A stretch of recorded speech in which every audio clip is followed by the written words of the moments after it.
What's up, family? Gerald the Bossman here. You're tuned into the Bossman Show on AM 1010, AM 1430, 1055 The King. Let the King out at 105theking.com and the Bossman Show at bossmanshow.com. Hit me up on Instagram, The Bossman Show, Twitter at Bossman Show, and Facebook, Bossman Show. It's the Bossman on your radio. Listen to the Bossman Show with your host, JR, Saturdays at 9 a.m. right here on AM 1010, The King.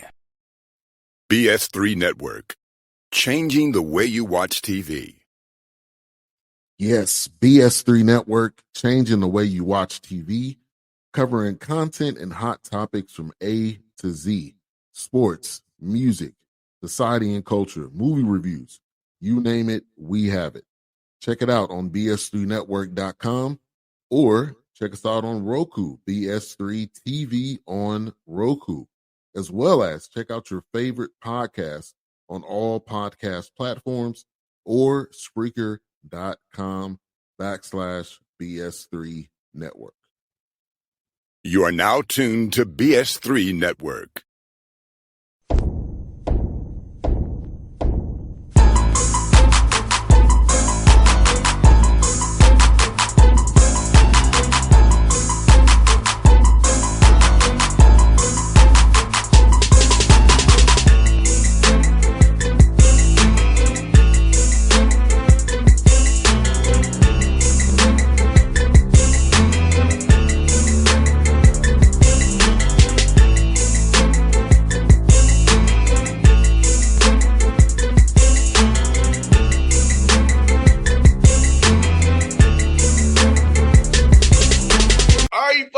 Bossman Show, friend of the show, Coach Erik, Martin, Fine State Bulldogs with me on the show. Coach Martin, the talk this morning. How things over there in Orangeburg, man? Everything is great over here. It's beautiful. It's going to be 73 today. No rain. Fall is here. Fall is here. All that 95 humidity and 95 degree, that's gone. So we're looking forward to being able to open these doors in our gym and let some of this fresh air in and turn this air off, man. I got allergies, man. That air will mess with my allergies. I hear that, Coach. Coach Mark, can you believe it's already your fourth season here at NC State, man? I know you took the job, you got it down. So can you believe it's already being heading to your fourth year already, man? Yeah, we were talking about that as a staff the other day. Not only is it being my fourth year and time has gone fast, but I've said this multiple times. My job is better today than it was the day I took it. And that's all you can ask if you stay at a job, no matter what sport you're in, that your job keeps getting better. I'm getting more support from the administration. Obviously, we won last year, so everyone wants to be a part of a winner. So we got more involvement with the alumni. We're working on trying to put together an NIL package where we can have something we can pay our kids. But I'm just so thankful to the good Lord that I'm still here and that they still want me around for the time being. That's always the big key right there, man. Always the big key. And like you said, man, I remember seeing you at Tennessee State your first year, and so where you are now, man, it's like night and day. And I just seen the growth of your program, man. I know if you being in it every day is good. From my house looking in, I'm like, I know what it was when I saw you at Tennessee State to now. I'm just happy for you. Yeah, I tell you what, that game, that was my second game. We had just come off of almost beating South Carolina in game one, and that was our first road trip. And I remember thinking, well, we played that good against South Carolina, so we're going to beat the brakes off of Tennessee State. And that first year was just a learning experience, painful learning experience, but one that was necessary. And the first year coaches that I do get a chance to talk to, I said, man, the best thing about year one, he said, well, what's the best thing about year one, coach? I said, year two, because whatever happened in year one, take it as a learning. Yeah, you like to win a lot of games, but don't put too much pressure on yourself for winning games. You're going to be so much better in year two because you'll know what's coming. You'll know how to do everything. What type of sideline guy are you going to call timeouts? When you're going to call timeouts, you're going to let your team try and play through adversity. That first year was just a learning experience, and I'm glad that's 3 years ago. So I'm glad I'm in year 4.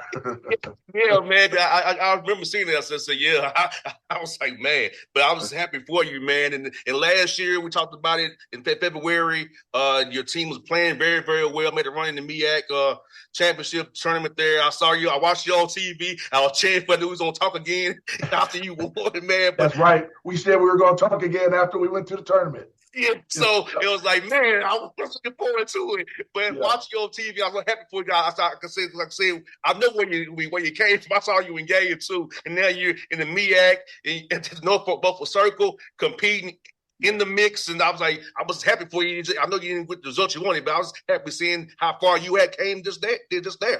Yeah, and most of that was, I changed up my staff from year 1, and to be honest, I'm as good of a coach as players as I have, and my players last year and this year were so much better than year 1, and that's no shot at those guys, but I got in late and I kind of had to piece together a team. That second year, I had an entire year to recruit. Same thing for year 3, year 4. So I feel like I'm a better coach than I was back then, and also I got better talent and my staff is better.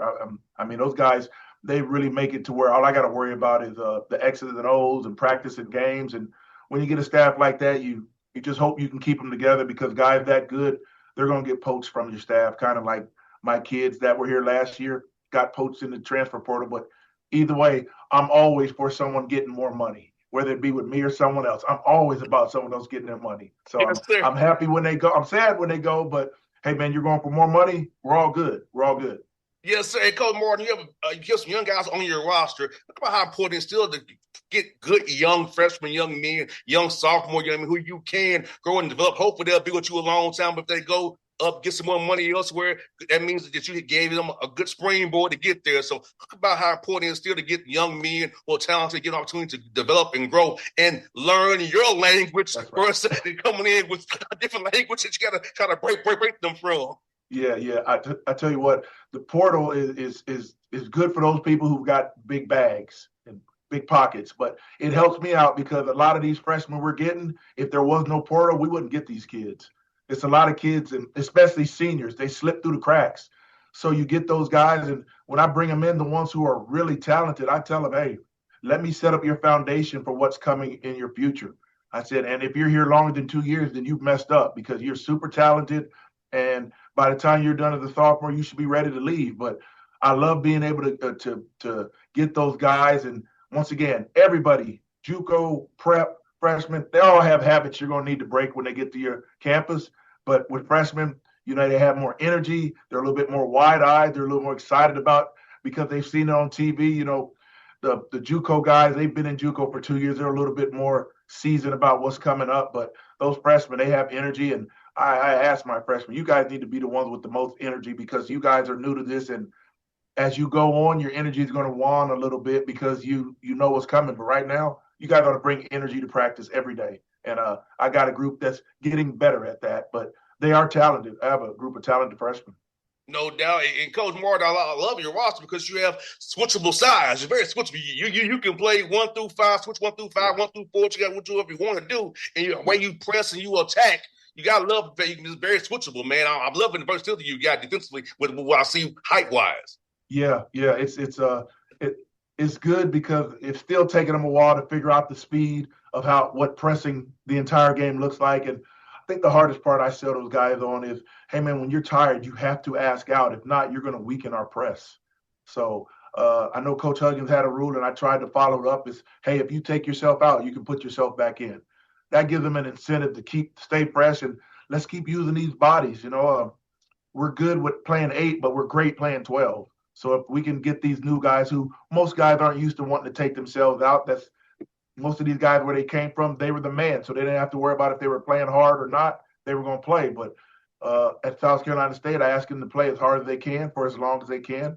Ask out. You can put yourself back in. If I take you out, I'm going to put you back in when I want you back in. So there's an incentive there you can control your own subbing pattern if you're honest and transparent and just true to the team. That's all about team. It's not about me. It's about team. Our team needs to be at full strength at all time. And I don't know how many teams in America will play 12 people, but I will. And we need to take advantage of that on a game-by-game basis. Yes, because I told somebody about you was like how you do it. If you are the 9th through 12th guy, you still have a chance to be live. That's right. That's right. A lot of teams, you 9 through 12, you probably just a stay ready guy. But with you, 9 through 12, you still can stay active, stay alive, and not be just I'm a support guy. I don't have the numbers on it, but I'd be willing to guess that I was probably top 5 in America with bench points and minutes. I don't know. I can't guarantee that, but watching college basketball, I didn't see a lot of guys play 12 people, and I did that. And I think what I like to do is that first half play everybody. Hey, we get down to the last 8 to 6 minutes. Whoever's playing good that game, that 7 or 8, they're gonna finish the game out. And it makes practice competitive, and it keeps everybody, like you said, ready to go, because someone can get in foul trouble. You have injuries that happen during the season. So playing 12 makes practice competitive, and that's what you do in practice is what you're going to do in the game. I tell those young guys all the time, this is not high school. You can't go through the motion in practice and then think you're going to turn it on. Division I basketball is too good. You're going to do what you do in practice. And Coach Martin, talk about the elite shape your guys must be in to play your pressing style. Because I tell people that all the time about where you play. That you have, Coach Martin, you got to be in elite Olympic shape to do that all game long. And if you're not going to play in South Carolina State. No, not at all. No doubt. And what we try and do is I used to run guys a lot on the track, but as I've done this a little bit longer, I realized the best way to play my guys in the shape is during practice.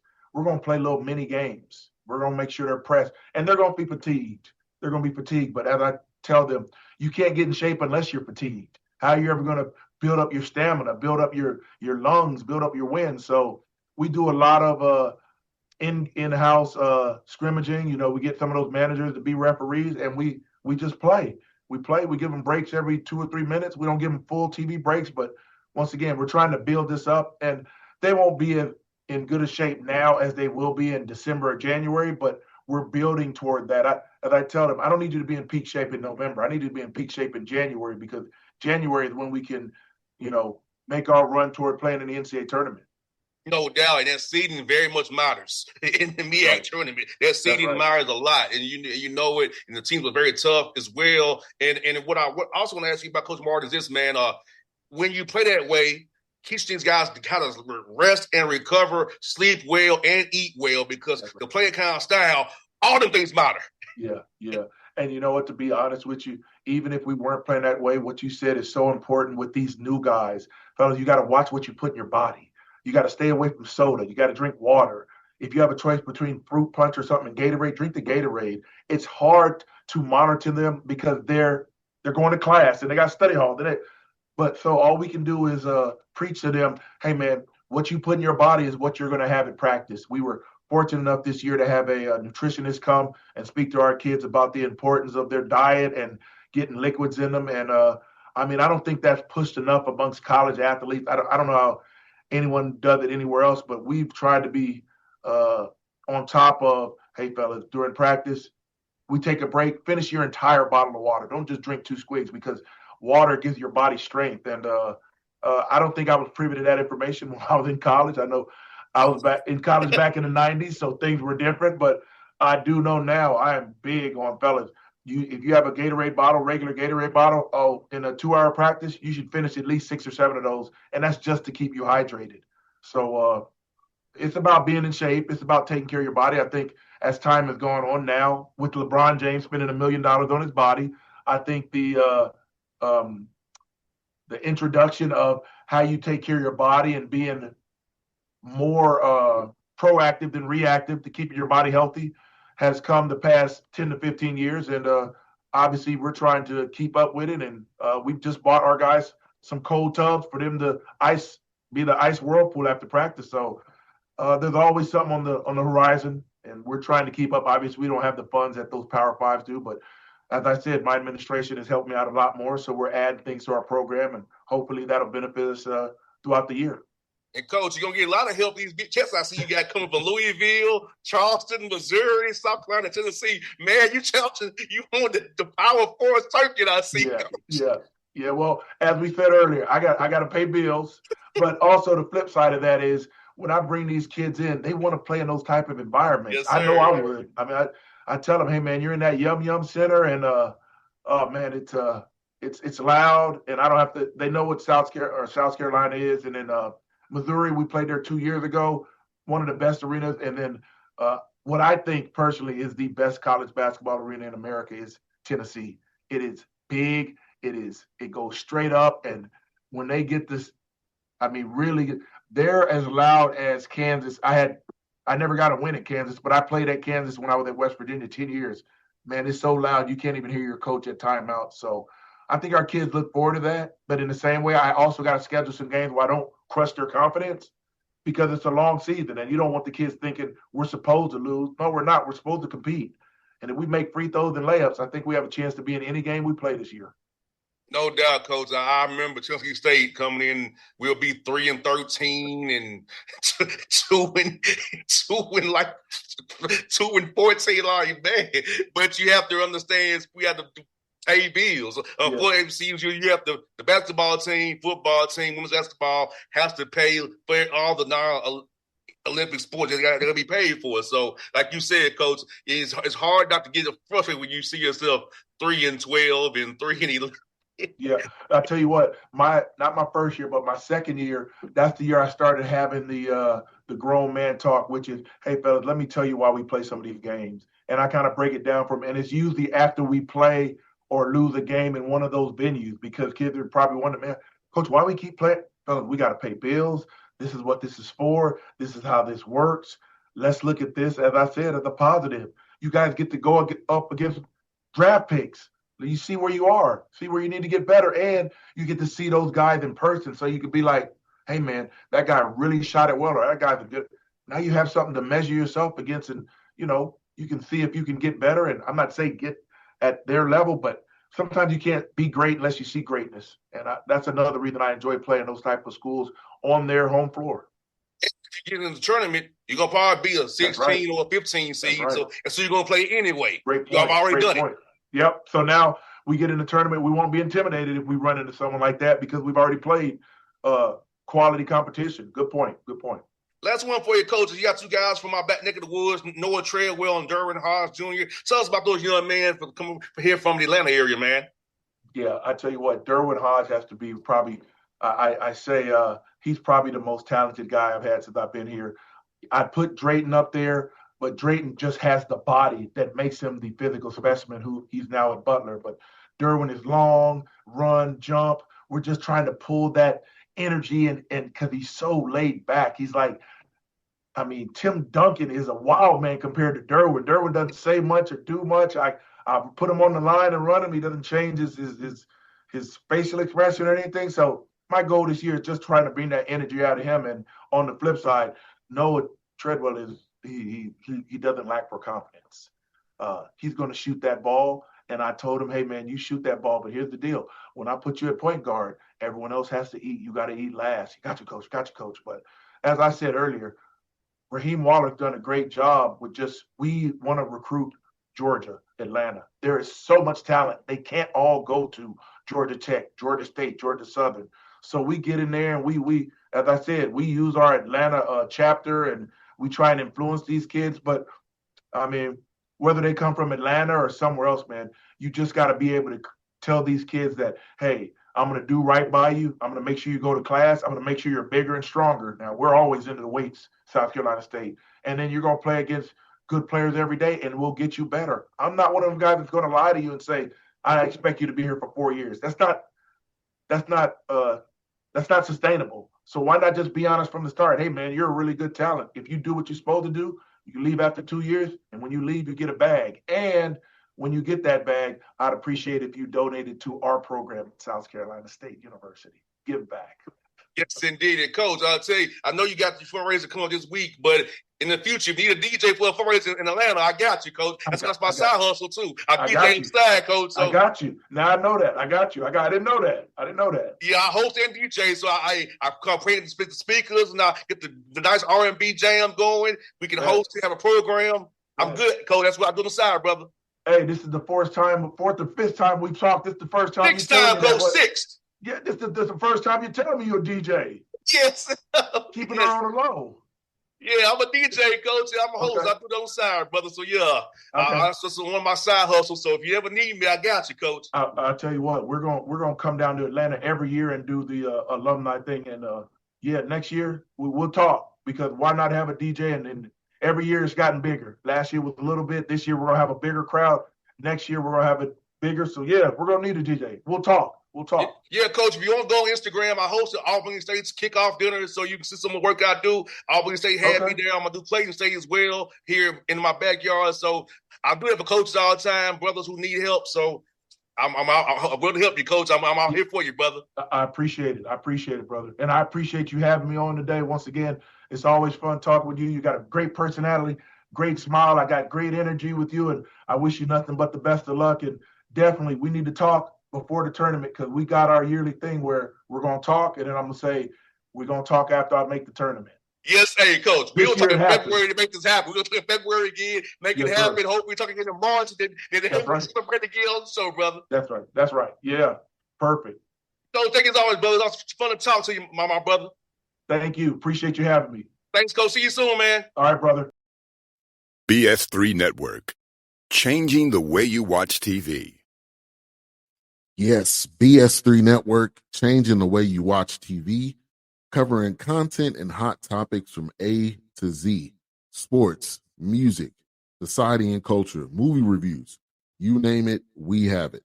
Check it out on bs3network.com or check us out on Roku, BS3 TV on Roku, as well as check out your favorite podcast on all podcast platforms or Spreaker.com/BS3 Network.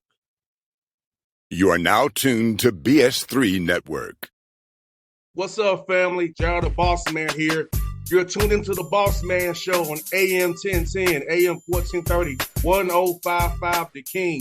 Let the King out at 105theking.com and the Bossman Show at bossmanshow.com. Hit me up on Instagram, The Bossman Show, Twitter at Bossman Show, and Facebook, Bossman Show. It's the Bossman on your radio. Listen to The Bossman Show with your host, JR, Saturdays at 9 a.m. right here on AM 1010, The King.